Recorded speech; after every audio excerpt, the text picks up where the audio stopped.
p.m. nag-surf na ako para hindi pa masakit yung araw. At saka mas masarap yung waves. And sa hapon din, after din lang kumain-kain, surf ulit. Pagkahapon, mga 3 p.m., 3 to 5 p.m., surf. Kasi di pa magabi. Uwingan ako. May ano pa rin yan, may araw pa rin yan. Tsaka 6, kahit 6 doon, maaraw pa rin. Na-encounter mo na yung mga ibang celebrities na naka-base doon? Si Andy, tsaka si Nadine. I hope I would, have a conversation din with them and ask them na what makes them want to live in Siargao. Kasi, nung nag-visit si Andy Eigenman, nag-reside siya sa Siargao, yun din yung time na umalis ako sa Manila. Yeah, and then, the next 2 years, sina din naman nag-reside na. So, what?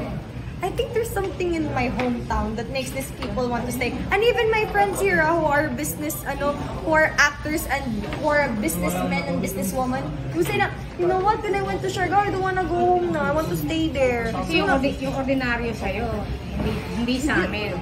Oo, siguro. But really, if you're really gonna visit there, you should be prepared kasi you might not wanna go home. May business ka din doon? May business ka din doon? Ngayon, me and my mom, we're investing on a lot, yung lupa. So, nag-invest kami kasi doon yung future namin, patayuan ng business. Yeah. Kaya ngayon, sobrang kayod ako kasi may sasakyan pa akong babayaran. At may lupa pa akong babayaran. Totoo ang chika maraming farm doon. Yeah! Sa Katangnan.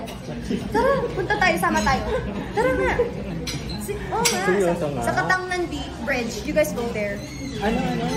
Katangnan Bridge. Bridge. Baka may itinatago ka. Ay, wala. Siguro hindi ko alam kung makakapag-jowa ako ng AFAM or hindi kasi magkaiba yung culture natin. Lalo na sa personality ko. Yung mukha ka nga apam eh. Be-blend ka nga sa kanila eh. Be-blend, pero alam mo yung asal Babaeng bakla nga eh. Oo. Siguro kung type nila yung mga kagaya ko.